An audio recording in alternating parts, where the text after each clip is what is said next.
Hi, I'm Brian Moran, founder of Government CIO. Welcome to Government CIO Magazine. Hello and welcome to Government CIO Magazine. Today we're sitting down with Mr. Tony Trinkle, Chief Information Officer at CMS.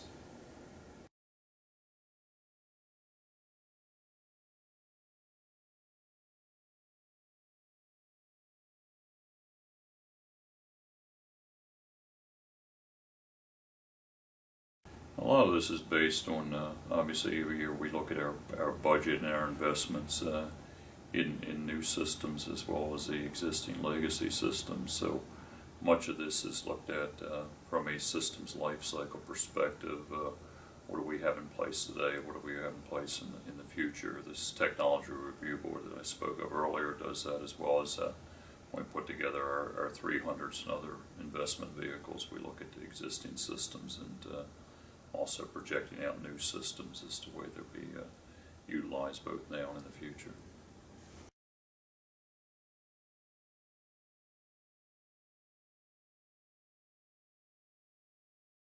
We do it in a number of ways. We certainly try to walk before we run.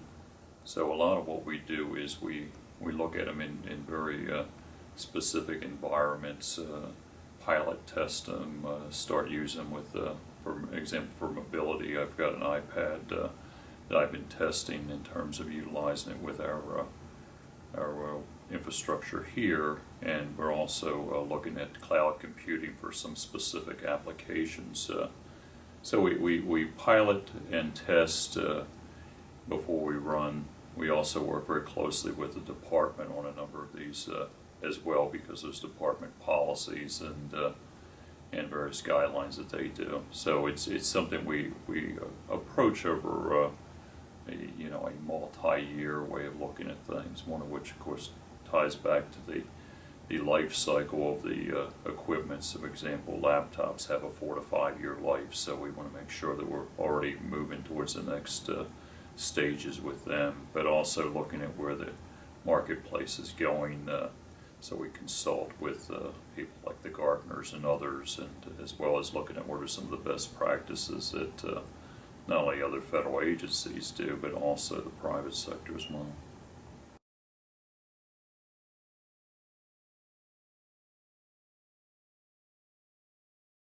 Well, technology is really driven by business requirements. We shouldn't be purchasing technology just for its own sake.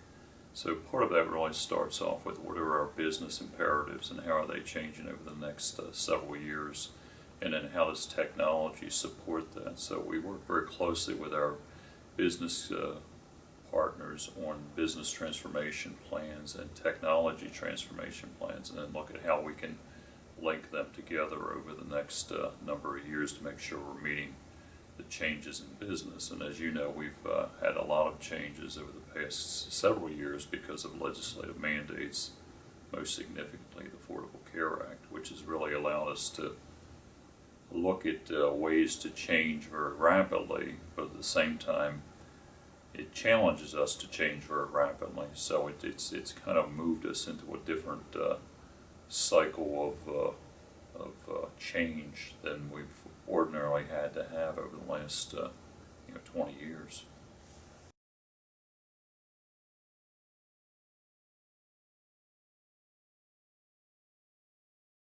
Yeah, I'm glad you asked that, because we have a big concern about skills atrophy or even the lack of skills. So one of the things I've asked our folks to do is really do a skills inventory, but not just the skills of federal employees, but also the skills of the contracting support team. So then once you look at that, you say, okay, what are the skills that we have in place today? Which ones are being done by the feds? Which ones are being done by contractors? Is the mix correct? Are there gaps between our desired state and today's state? And then what do we need to do to bridge that gap? And that's the process we're in now, is really looking at that across our enterprise.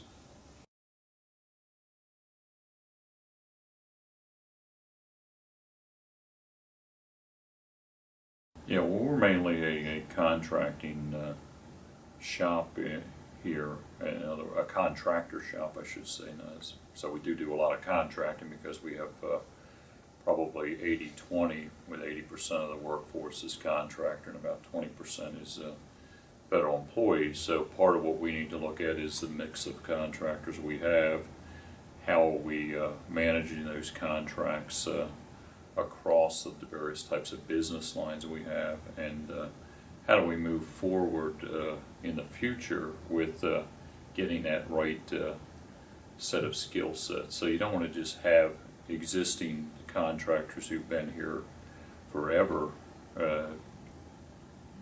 doing all of your work. You want to, have a mix of those who understand your environment and new contractors who can provide additional skill sets, maybe additional perspectives, and also help keep the existing contractors who've been here for a while on their toes in terms of bringing in new ideas and approaches. So I think competition is healthy.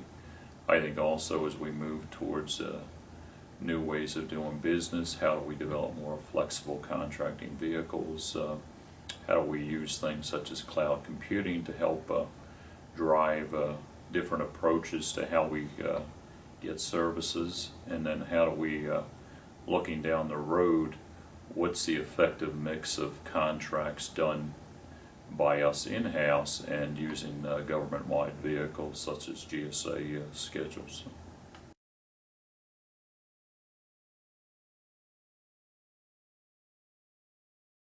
Absolutely. I think one of the keys that we really need to make sure we develop more here is project management skills. We have major programs with very extensive and intensive development schedules, so it's critical that we have people there who can work well as project managers, as systems developers, systems integrators, and other types of skill sets. So it's managing the contractor, managing the project, having enough technical knowledge that you can understand, even if you're not doing the actual coding yourself, you understand that you're getting the value for the dollar. Those are the type of skill sets that we're really looking at in terms of gaps and how we fill them with our employees, and also at various levels too. You don't want to bring everybody into the senior level, so how do you begin to develop this succession planning and career development so you can bring in new people who may have newer technical skill sets but are not as savvy when it comes to knowing the business of how we do things here at CMS.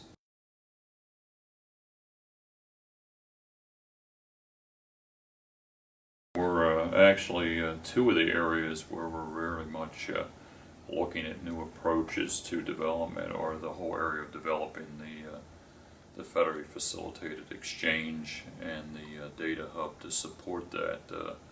They're doing a lot of agile development there. We also have a lot of projects that are being spun up out of our innovation center. These are projects with very tight deadlines and very quick implementation, so we're also looking very closely at how we can use agile development in both of those areas. We're already doing it pretty much in the exchange area, but now we're beginning to look at how we can do it in the innovation area as well.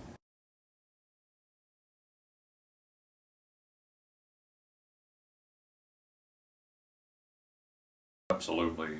Part of what we're looking at is not the one-size-fits-all approach, but we've actually worked very closely with our business community on what we call an expedited project life cycle, and it involves looking at several approaches and what are the best types of situations to use their approaches. So I don't like to say that Agile is the best for everything, or some other blueprinting or some other approach is best for all situations, but what are the criteria that we're trying to meet, and then what is the approach or approaches that can best meet that. And we have, as I say, everything from real legacy systems that we're doing continuous releases on just to keep them going, to these brand new projects where we're basically creating new systems out of nothing at this point. So each of them requires different approaches to work.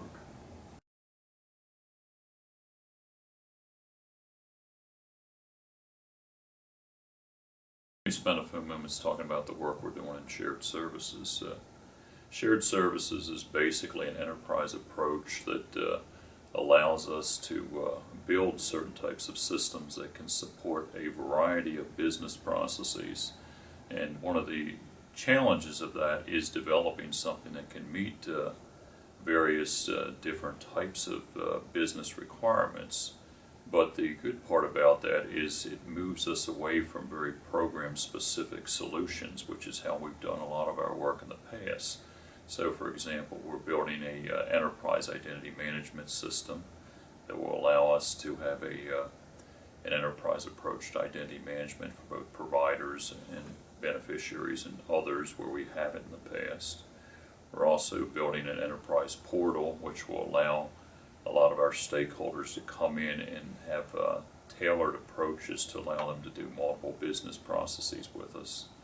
And we're also developing something called master data management, which is a way to provide a reference book for providers and other key stakeholders that we can then use across programs. For example, I mentioned with the Affordable Care Act, we're moving towards looking at various ways to pay providers. Traditionally, we've had the fee-for-service way of paying providers, where you pay a provider for service. Now we're moving towards approaches where we will have different payment ways to reward providers based on quality or other types of requirements. To do that requires synchronizing a lot of the information about a provider so you don't end up overpaying them or doing other types of mistakes that could cause overpayments, underpayments, different types of business disruptions. So something like master data management allows us to do that. And then we're looking at other types of shared services, such as eligibility shared service that allow us to look at participant eligibility or beneficiary eligibility across various programs. Things such as business rules, or some common business rules that we can propagate across. So those are the type of things where we think that shared services can pay some major dividends over the next several years for us.